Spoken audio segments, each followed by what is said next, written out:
Donald Trump is back. These are the top 5 changes he's announced on his first day. Welcome to America Uncovered. I'm Chris Chappell. It's finally happened. Donald Trump is back in the White House. Yesterday, Trump was officially sworn in as the 47th president of the United States. That makes him the second president in American history to serve 2 non-consecutive terms. And it was the first inauguration in 40 years to be held indoors. Officially, the reason for holding it inside the Capitol was cold weather, but I imagine there were other concerns. And it makes sense, because the moment Trump was sworn into office, he wasted no time in stirring up controversy. The president announced a slew of new policies and executive orders that will define his administration and potentially change America as we know it. This is much more important than arguing about whether or not this was a Nazi salute. So, here are the top 5 biggest announcements from Trump's first day in office. Starting with number 5, the 2 genders. Trump gave only a brief statement on this issue, but boy did it ruffle some feathers. As of today, it will henceforth be the official policy of the United States government that there are only 2 genders, male and female. This is something Trump dealt with during his first term. In 2017, he put out a memorandum telling the Department of Defense to change its policies regarding transgenderism. After a long series of legal disputes, those policies came into effect in 2019. In summary, anyone diagnosed with gender dysphoria in the last 3 years was banned from enlisting, and those currently enlisted were mostly barred from taking hormones or getting surgery. Biden reversed these policies during his first week in office, but now that Trump is back, the policy is set to resume. But it's not just the military that could be affected. This policy would remove gender-neutral markers on passports and government documents and require individuals to use their sex assigned at birth. Likewise, this would extend to placement of individuals in federal prisons, government shelters, and sports teams. This is a huge knock against DEI, which we've covered extensively on this channel.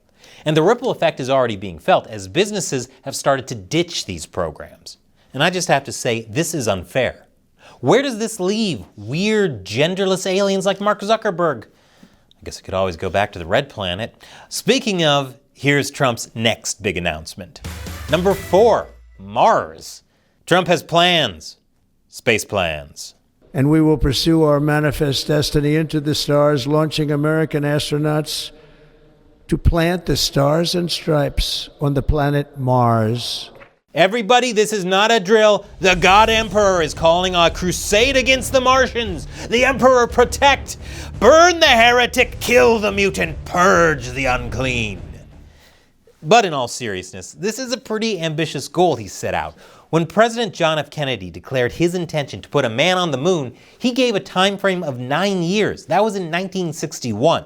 It was only in 1969, under President Nixon, that NASA managed to land astronauts on the moon. And that last part is important. Trump didn't say we should just plant a flag on Mars. You could already send a robot to do that. No, he said astronauts, people, should land on Mars. And that's a very different proposition.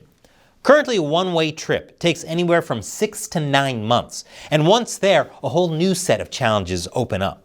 First, long-term space travel poses serious health risks. Low gravity can cause loss in muscle tissue and bone density, changes in eyesight, and a weakened immune system. And that doesn't even get into all the cosmic radiation. Without the Earth's atmosphere, humans can develop radiation sickness and even cancer. But that's not the end of it. Assuming you have enough food and oxygen for the trip and somehow manage to avoid getting microwaved by the sun, you still need to get away back. Reaching escape velocity on Mars requires way more fuel and energy than on the moon. And that's assuming you're able to catch the brief window of time when Earth and Mars are aligned.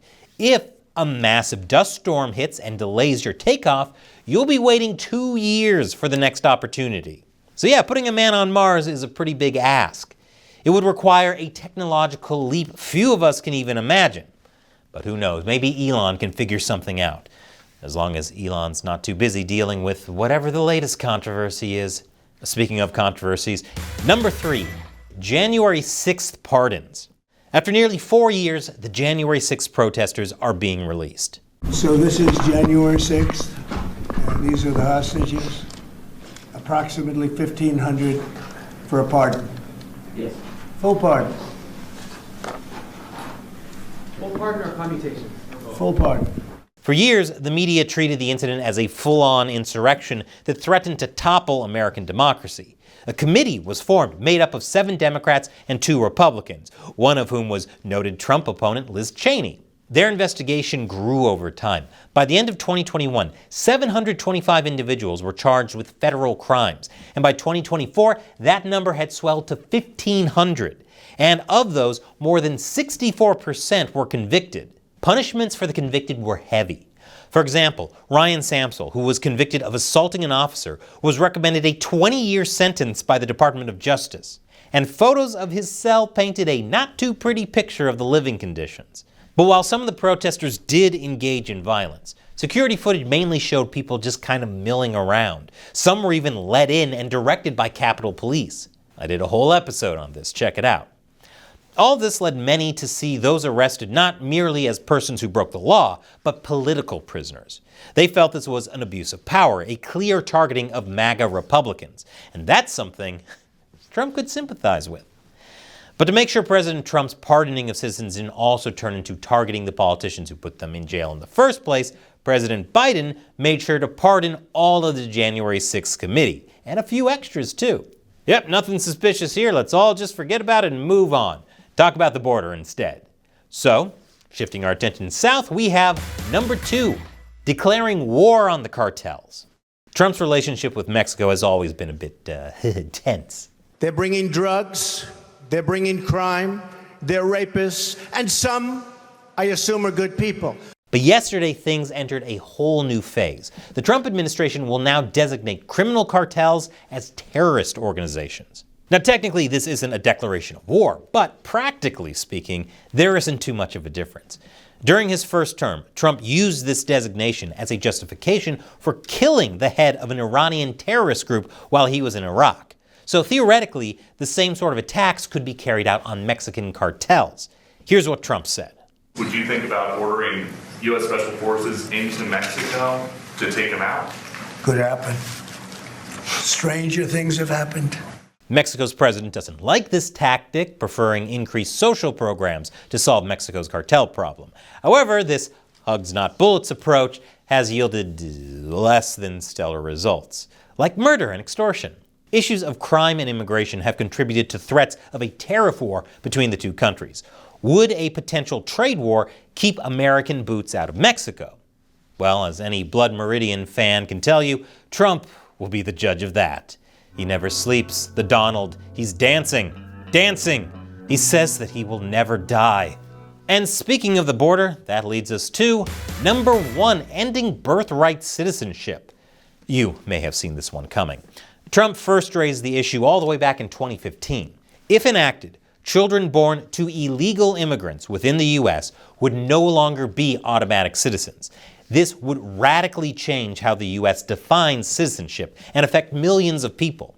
Now, the 14th Amendment of the Constitution states that all persons born in the United States are citizens. So ending birthright citizenship would mean amending the Constitution. It would be an absolutely monumental task. It requires approval from 2/3 of Congress and 3/4 of the states. And with this political climate, it makes sending someone to Mars look like a quick trip to the 7-Eleven. Alternatively, the Supreme Court could decide to reinterpret the 14th Amendment to somehow not include the children of illegal immigrants. Granted, the Supreme Court looks a lot more favorable to Trump than it did back in his first term, with Trump nominating a record number of justices, but still it seems unlikely. The obvious legal challenges were brought up at the signing.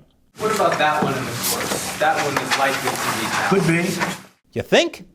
I haven't seen a court case this insanely fraught since Gary Busey pet judge. So what can Trump do? Well, barring a successful case in the Supreme Court, he could try to go around the 14th Amendment.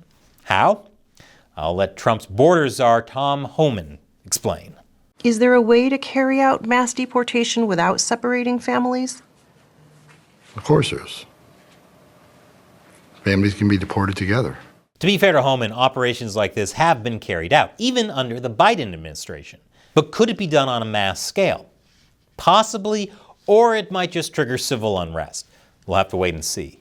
The news cycle is moving very fast, so whatever ends up happening, we'll all have plenty on our feeds to spend the night doom scrolling. So what do you think? There's obviously a lot going on. If I talked about everything that happened on Trump's first day, this video would be 4 hours long. So leave a comment below and let me know about any important issues you think I should cover. And if you're the kind of person who likes getting your news independent of corporate agendas and free from online censorship, join us at AmericaUncovered.tv. There's a lot of great exclusive stuff you can only see on the website, and you'll be supporting our mission of fact-based, nonpartisan news. The link is below. Once again, I'm Chris Chappell. Thank you for watching America Uncovered.